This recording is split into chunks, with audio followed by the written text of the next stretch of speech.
लीजिए प्रस्तुत है हमारी सनातन यौगिक विरासत पर प्रकाश डालता कार्यक्रम योग संवाद।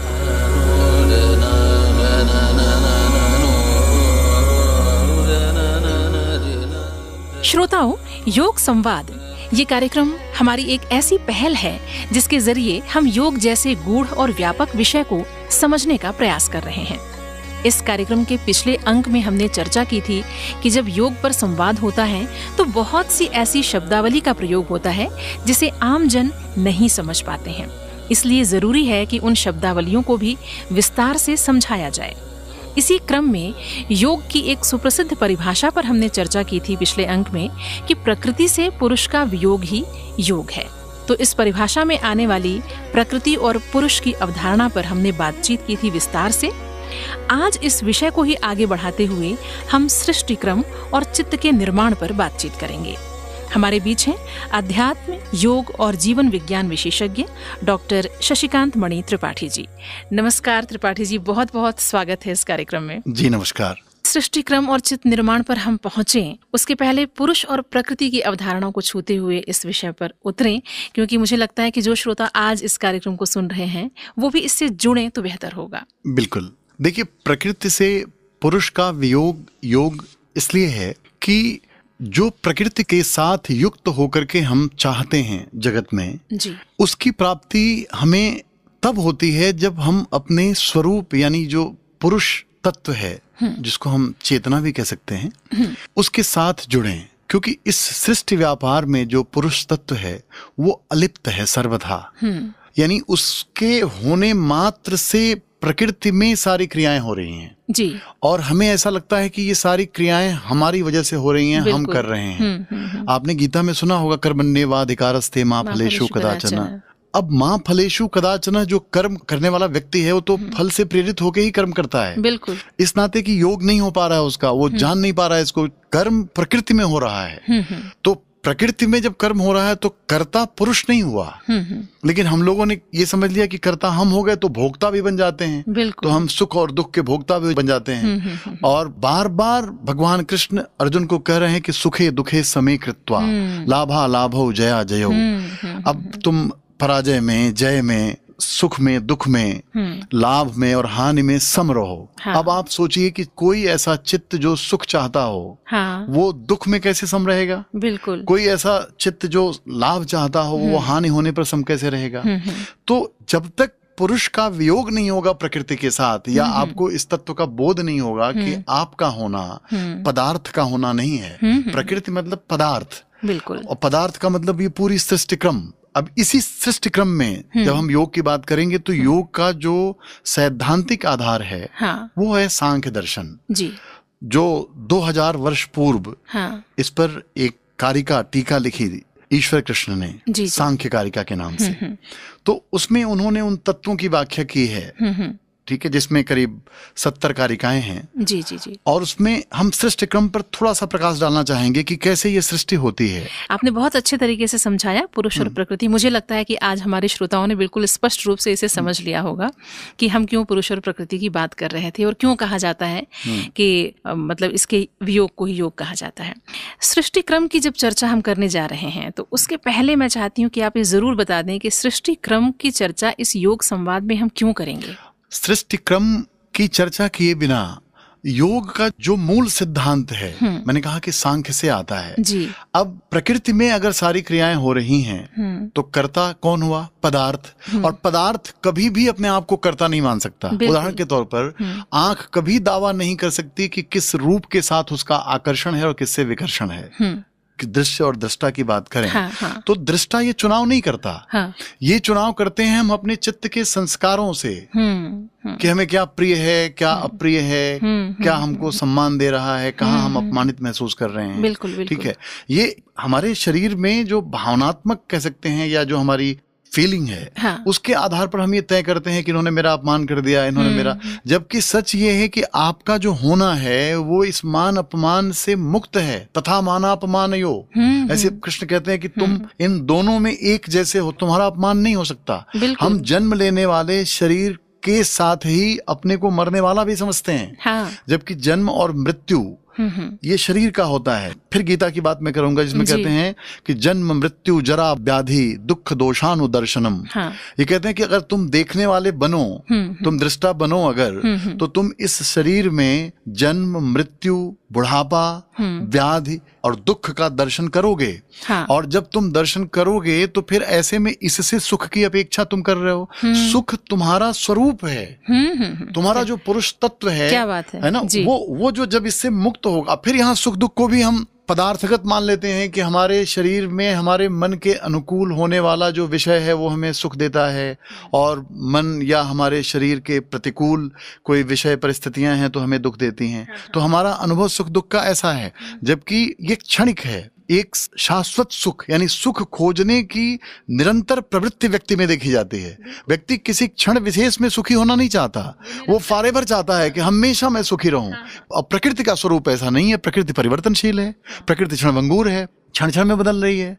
इसीलिए आप देखिए कि जब आप किसी समय विशेष में किसी आवश्यकता से प्रेरित होकर जिन विषय वस्तुओं या व्यक्ति के साथ सुखद अनुभूति करते हैं, अगर आपको हमेशा उनके साथ रख दिया जाए तो ये सुखद अनुभूति हमेशा नहीं होगी। थोड़ी देर बाद आप उससे उपराम होने लगेंगे, आप कहेंगे नहीं अब मुझे शांति चाहिए, या फिर आदमी नींद में भी जाता है। नींद जाने का मतलब एक क्षणिक मृत्यु हुआ, यानी आप इस संसार को छोड़ना भी चाहते हैं। ये भी सच है, संसार को पाना हम चाहते हैं, लेकिन संसार को ही हमेशा पाना चाहते हैं ऐसा नहीं है।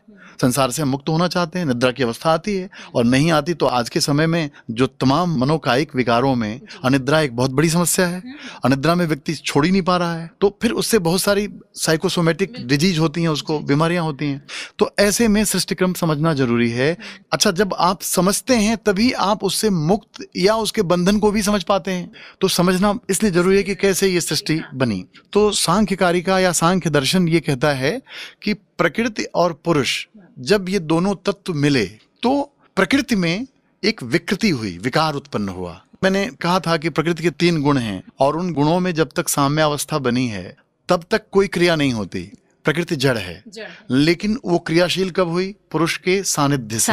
अब ऐसे में पुरुष क्रियाशील नहीं हुआ। हाँ। यहाँ पर ये बात ध्यान देना होगा। हाँ, प्रकृति क्रियाशील हुई, लेकिन वृत्तियों के नाते या अपने रूप को ही जीने के नाते जो हमने देह या कह सकते हैं ध्यास जो हमें हो गया, इसके नाते हमने मान लिया कि पुरुष कर्ता हो गया, या हम कर रहे हैं या हम नहीं कर रहे हैं। तो वो कहते हैं कि प्रकृति क्रियाशील हुई है। गुण गुणेषु वर्तन्ते, गुण में ही गुणों का वर्तन चल रहा है। तो प्रकृति त्रिगुणात्मक है। तो त्रिगुणात्मक प्रकृति में जब पहली विकृति हुई तो उससे महत तत्व निर्मित हुआ, जिसे बुद्धि भी कहा जाता है। अच्छा। अब ये बुद्धि, जो बुद्धि हम समझते हैं वैसी नहीं है, ये महत तत्व या बुद्धि कह लें इसे, ये पहली विकृति है। और इस विकृति के परिणाम स्वरूप जो तत्व बना वो अहंकार बना। अच्छा। अहंकार प्रकृति के 3 गुणों से युक्त है। अच्छा। रजोगुण, तमोगुण, सतोगुण। जी।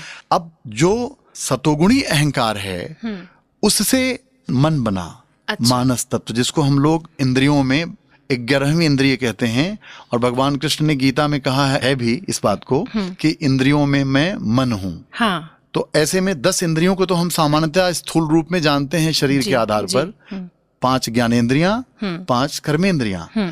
उन 5 ज्ञानेंद्रियों से हम ज्ञान प्राप्त करते हैं जगत का, जिसको हम बाह्य कर्ण भी कहते हैं। यानी बाहर की जानकारी प्राप्त करने वाले साधन।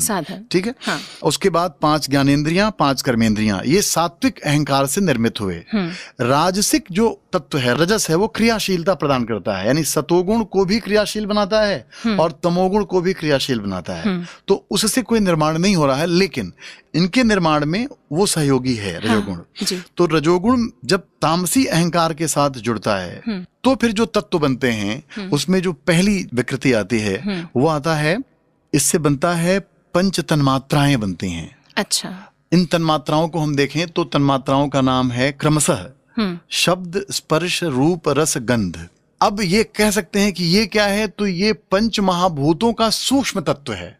अच्छा। जैसे शब्द तन्मात्रा से आकाश तत्व की उत्पत्ति हुई, इसीलिए कहा जाता है कि ओम की ध्वनि से। हाँ, इसीलिए कहते हैं कि ये सृष्टि एक, अब विज्ञान इसको, जैसे क्वांटम फिजिक्स आया तो ये कहता है कि एक वाइब्रेशन है। हाँ। तरंगों की वजह से ये सृष्टि बनी। जी, जी, तो तरंग ध्वनि में होता है। हाँ। अब इसमें इसको अनाहत नाद भी कहा गया, शब्द ब्रह्मनाद जिसे कहते हैं, अनाहत नाद। नाद ब्रह्म। जी, नाद ब्रह्म कहते हैं। तो शब्द से पहला जो तत्व पंच महाभूत बना, दृश्य तत्व, वो आकाश बना। आकाश बना। उसके बाद स्पर्श तन्मात्रा से वायु बनी। अच्छा। उसके बाद जो आता है रूप तन्मात्रा, अच्छा। तो रूप तन्मात्रा से अग्नि बनी। अच्छा। और रस तन्मात्रा से जल बना, और गंध तन्मात्रा से पृथ्वी बनी। अच्छा। तो इस तरह से इन 5 जो पंच भौतिक पदार्थ हैं, इनकी जो उत्पत्ति होती है वो होती है तन्मात्राओं से। हाँ। अच्छा, आश्चर्य देखिए कि यही जब आप अपनी इंद्रियों से सेंस करते हैं, अपने ज्ञानेंद्रियों से, तो इन्हीं का आप अनुभव करते हैं। हाँ। शब्द तन्मात्रा से आप श्रवण करते हैं, सुनते हैं। जी। स्पर्श तन्मात्रा से आपको मतलब त्वचा से स्पर्श होता है। रस तन्मात्रा से आप जिह्वा से रस प्राप्त करते हैं, और नासिका से आप गंध को जानते हैं। बिल्कुल, बिल्कुल। तो इस तरीके से ये पूरी सृष्टि हुई है सांख्य के अनुसार, और इसी सृष्टि क्रम को योग दर्शन भी मानता है। अब इसमें जो सबसे अहम बात है वो ये है कि इस पूरी प्रक्रिया में शामिल कौन है? प्रकृति। हाँ। पुरुष अलिप्त है। हाँ। लेकिन जब पुरुष अपने स्वरूप को नहीं जानता तो फिर रूप के साथ व्यवहार करता है, और इसी व्यवहार में वो फंस जाता है। और फिर दुखी सुखी मान अपमान वो महसूस करता है। और ऐसा नहीं कि एक बार करता है, बार बार करता है, बार बार खोजता है, हमेशा। क्योंकि हमेशा आप देखें तो विषय बदलते रहते हैं। यानी विषय जो पदार्थ हैं, यानी आपको वो तत्व कभी नहीं मिल पाता इन संसार के विषयों में इंद्रियों के साथ। तो इसलिए प्रकृति से पुरुष के वियोग को योग कहा गया, कि जो बाहर आप खोज रहे हो उसकी प्राप्ति आपको तब होगी जब आप यौगिक साधना या योगांगों का अभ्यास करके आप अपने स्वरूप को जानो, अपने स्वरूप में स्थित हो जाओ। तो जो शांति आप बाहर खोज रहे हैं, जो सुख, शाश्वत सुख आप बाहर खोज रहे हैं, वो आपको अपने अंतर्गत ही प्राप्त होने लगेगा। बहुत सुंदर, बहुत सुंदर तरीके से आपने समझा दिया। तो कुल मिलाकर ये समझ में आ रहा है कि सुख दुख, लाभ हानि, जो आपने बात की गीता की, उस तरह की भावनाओं में बहने की बजाय हम अपने आत्म स्वरूप की स्मृति रखते हुए जीवन को जिएं। एक छोटा रूप इसका ये हो सकता है, कह सकते हैं। लेकिन फिर वही बात आती है कि सुख दुख तो चाह उत्पन्न होगी। हाँ। क्योंकि चाह के बिना देखें तो आदमी पूरे जीवन चाहतों को ही पूरा करने में समाप्त करता है। बिल्कुल। और चाहते कभी पूरी नहीं होती। हाँ, ये जानता भी है। हाँ, है ना। बुद्धि से ये ज्ञान भी है, और हर पल चाहतों को ही पूरा करने में लगा भी है। ये दोनों देखें कितना हमारे व्यवहार में और हमारे ज्ञान में कितना कंट्रास्ट है, कितना विरोधाभास है। हाँ, है ना। कि हम जो जानते हैं कि ये पूरी नहीं होती, उसी को पूरा करने में जीवन पूरा कर देते हैं। हाँ। और ये सभी के साथ होता है। इसका मतलब ये हमारे बोध में नहीं आ रहा है। इसी को योगियों ने जब जाना तो उन्होंने कहा कि नहीं, ये तभी होगा जब आप स्वरूपस्थ होंगे, उस शाश्वत सुख की अनुभूति। हाँ। क्योंकि अभी क्षणिक सुख तो आपको मिल जाएगा संसार में, संसार के विषयों में मिलता है, इसीलिए जीव बार बार भागता है, उसके अनुभव में है। हाँ। तो ऐसे में आपको शाश्वत सुख जो हमेशा कभी नष्ट न हो, जिसको चिर सुख कहते हैं, चिर आनंद की बात करते हैं हम लोग, सत्यचित आनंद स्वरूप अपने हम लोग देखिए भगवान का जो स्वरूप एक बताते हैं वो सच्चिदानंद कहते हैं। तो वो सत है, चित, और उस सत्य को जब चित्त धारण करता है तो वो आनंदित होता है। बिल्कुल। तो इसकी इस तरह से आपने परिभाषा की, बहुत सुंदर। अच्छा, आप चित्त की हम बात कर रहे हैं, और बहुत बार जब योग की बात होती है तो चित्त का उसमें जिक्र आता है। जैसे महर्षि पतंजलि ने भी कहा कि चित्त की वृत्तियों का निरोध ही योग है। तो चित्त क्या है, या इसका निर्माण कैसे हुआ? पहले तो ये बता दें, फिर दूसरा सवाल मैं करूं। अब चित्त को आप ऐसे समझें कि चित्त एक ऐसी मतलब आपके जानकारी के लिए या आपके मतलब पास एक ऐसा साधन है। जैसे वेदांत में मन को मन, बुद्धि, चित्त, अहंकार के रूप में परिभाषित किया गया। शायद इस उदाहरण के द्वारा हम लोग समझें तो बेहतर होगा। अंतःकरण चतुष्टय कहा गया वहां। जैसे मैंने अभी बाह्यकरण की बात आपसे की, तो बाह्यकरण में 5 ज्ञानेंद्रियों की बात की, जिनसे आप बाह्य विषयों का ज्ञान प्राप्त करते हैं। हाँ। अब ऐसे ही आपके पास अंतःकरण है, तो अंतःकरण चतुष्टय कहा गया। अच्छा। तो चतुष्टय में मतलब 4 कौन कौन हुए? मन, बुद्धि, चित्त और अहंकार। यहाँ की बुद्धि उस बुद्धि से अलग है। अच्छा। अब इसको समझें तो ये एक्चुअल में एक ही चीज है, लेकिन इसके व्यवहार के आधार पर इसके 4 नाम दे दिए ऋषियों ने, ताकि आम लोगों तक इसे समझाया जा सके। जी।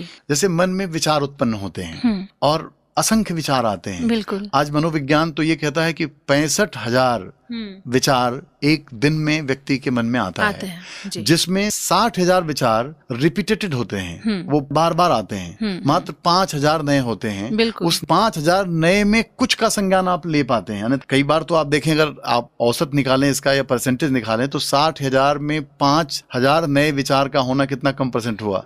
और वो लोग नए विचार के साथ हो ही नहीं पाते, नया सोच ही नहीं पाते। वही पुरानी चीजें बार बार चल रही हैं, बार चल रही हैं, वही पुराने भविष्य का निर्माण और भूत की स्मृतियां, ठीक है, और उसी के व्यवहार में हम लोग लगे हुए हैं। तो ऐसे में जब मन बहुत विचारों के साथ हो, और आप देखेंगे जब आदमी बहुत क्रियाशील नहीं होता तो विचारों की गति बढ़ जाती है। कई बार आप देखेंगे कि विचार इतनी तीव्रता से चलते हैं कि आप उसकी गति माफ ही नहीं कर सकते, क्योंकि कहते हैं कि सबसे तेज जो है मन दौड़ता है, मन की गति, मतलब एक क्षण में कितनी दूरी तय कर ले वो, है ना, वहाँ काल का कोई बंधन नहीं है। तो मन में जब विचार चल रहे हैं, लेकिन जब मन किसी विचारों के साथ निश्चयात्मक होता है तो वो बुद्धि के रूप में परिवर्तित हो जाता है। जैसे निश्चय ले लिया आपने कि मुझे इसी के बारे में सोचना है, यही देखना, वहां पर आपने ध्यान अपना मतलब केंद्रित कर दिया, ध्यान का केंद्रण हो गया। तो वो फिर बाकी विचार रुकते हैं और उस विचार के साथ आप निश्चयात्मक वृत्ति पैदा कर लेते हैं।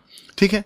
अब जब निश्चयात्मक वृत्ति बनी तो उस वृत्ति का जो एक रूप, क्योंकि देखिए आपका जो ब्रेन है वो शब्द नहीं समझता, वो रूप समझता है, इसीलिए विभिन्न शब्दों के अर्थ रूपों में प्रकट होते हैं, इमेजेस बनता है। बिल्कुल, तो चित्त में जो है जो रूप बनते हैं, चित्त रूपायत हो जाता है किसी रूप के साथ। जी ठीक है। तो रूप हो गया, और जब आपने किसी रूप को किसी शब्द के अर्थ के साथ जोड़ लिया और स्वीकार कर लिया कि हाँ यही बात मैंने की, तो वो अहंकार बन गया। अब आपने मान लिया कि यही है, तो आप कहते हैं कि हाँ यही बात मैंने कही थी, फिर उसकी पुष्टि करते हैं आप, तो अहंकार उसकी पुष्टि करता है। तो इस तरह से ये जो चित्त जो है विभिन्न शब्दों के रूपों के साथ, इसलिए कहते हैं चित्त में अनंत जन्मों के संस्कार हैं। बुद्धि के बाद अभी चित्त की बात नहीं आ पाई है। चित्त, हाँ चित्त करो, चित्त जैसे बुद्धि बनी, निश्चय कर लिया आपने विचार, अभी विचार शब्दों में है, लेकिन शब्दों का जब अर्थ प्रकट होता है तो चित्त में प्रकट होता है। अच्छा। और चित्त में रूप बनता है। ठीक। तो इसीलिए कोई भी शब्द रूप के, जैसे कोई नाम है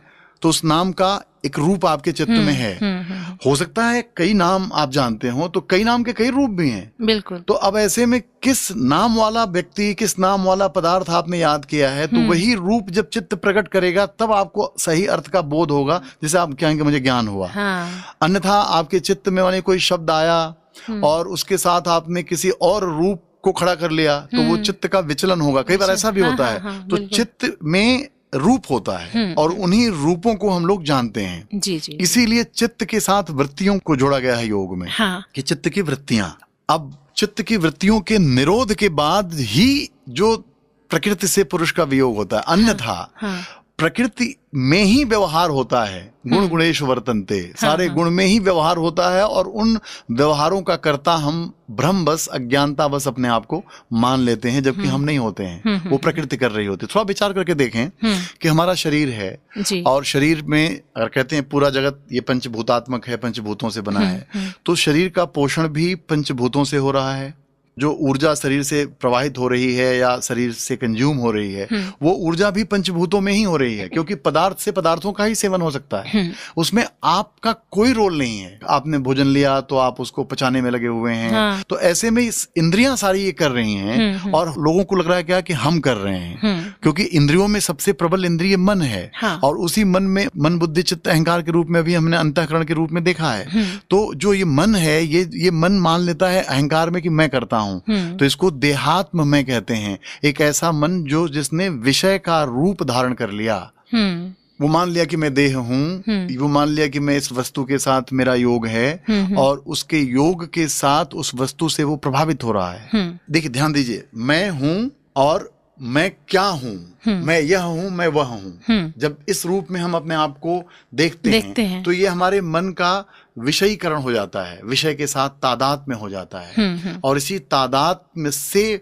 मुक्ति को योग कहा गया है। अच्छा जी। तादात्म्य को योग नहीं कहा गया कि आप किसी विषय, जब आप किसी विषय के साथ आपका तादात्म्य होता है तो आप पर पूरी तरीके से वो विषय आच्छादित होता है, उस विषय का ही प्रभाव होता है। जी। इसको हम थोड़ा सा एक उदाहरण से समझ सकते हैं। जैसे हम लोग टेलीविजन देख रहे हैं जी। तो टेलीविजन पर जो विभिन्न तरह के दृश्य दिखाई दे रहे हैं, उसमें जल भी दिखाई दे सकता है, आग भी लगी हो सकती है, गोलियां भी चल सकती हैं, लेकिन स्क्रीन पर कोई परिवर्तन नहीं हो रहा है। हाँ। स्क्रीन पर सारी घटनाएं घट रही हैं, लेकिन उन घटनाओं का प्रभाव उस टीवी के स्क्रीन पर नहीं हो रहा है। ऐसे ही जो आपका जो पुरुष तत्व है, हाँ। उसके उपस्थिति मात्र से ये प्रकृति में सारी क्रियाएं हो रही हैं, लेकिन वो इन किसी क्रियाओं से प्रभावित नहीं है। प्रभावित प्रकृति हो रही है। प्रभावित जो प्रकृति के साथ तादाद में है आपका, हाँ। तो इसको अहंकार मान लिया आपने।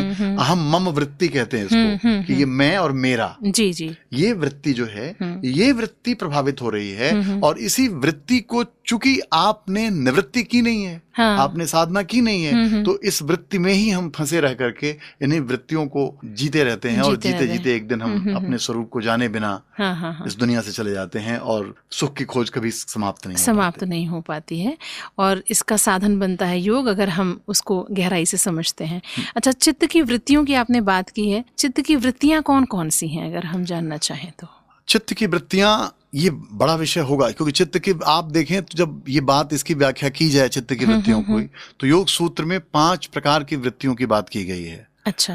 प्रमाण, विपर्यय, विकल्प, निद्रा और स्मृति, ये चित्त की वृत्तियां हैं।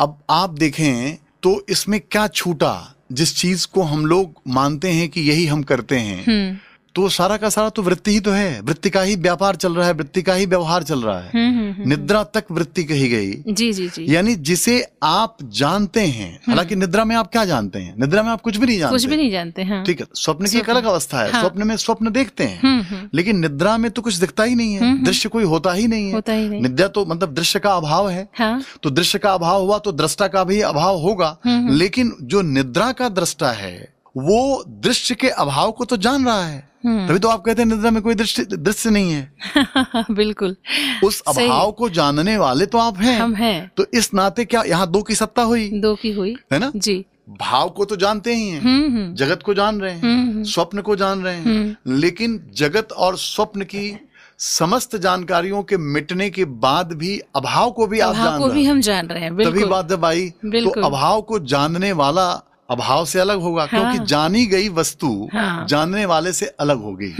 तो ऐसे में जो कुछ भी आपके जानने में आता है वो सब वृत्ति है। तो बहुत ही सुंदर तरीके से आपने समझाया है त्रिपाठी जी। और देखिए, आज के अंक में जरा सी चर्चा की पुरुष प्रकृति के वियोग वाली, और उसके बाद फिर सृष्टि के क्रम को आपने बहुत अच्छे तरीके से समझाया, और फिर चित्त के गुणों की भी बात आपने की। और चित्त की वृत्तियों का जो मैंने सवाल किया वो इसीलिए किया था कि हम पिछले भी अपने अंक में ये बात कर रहे थे कि जो परिभाषाएं दी गई हैं उसमें ऐसी शब्दावलियां आती हैं कि आमजन उसको नहीं समझ पाते हैं। तो हम उन शब्दावलियों को आसान कर दें सुनने वालों के लिए। उसके बाद जब हम योग पर चर्चा करेंगे तो स्पष्ट हो जाएगी तस्वीर। तो चित्त की वृत्ति का निरोध ही योग है, ये एक बहुत सुप्रसिद्ध परिभाषा है योग की। तो चित्त की वृत्तियों तक हम पहुंचे हैं आज के इस अंक में, और अगले अंक में इस पर हम विस्तार से चर्चा करेंगे जिन 5 वृत्तियों की आपने चर्चा की है। आज एक बहुत ही सुंदर सार्थक चर्चा के लिए आपका बहुत आभार जी। नमस्कार।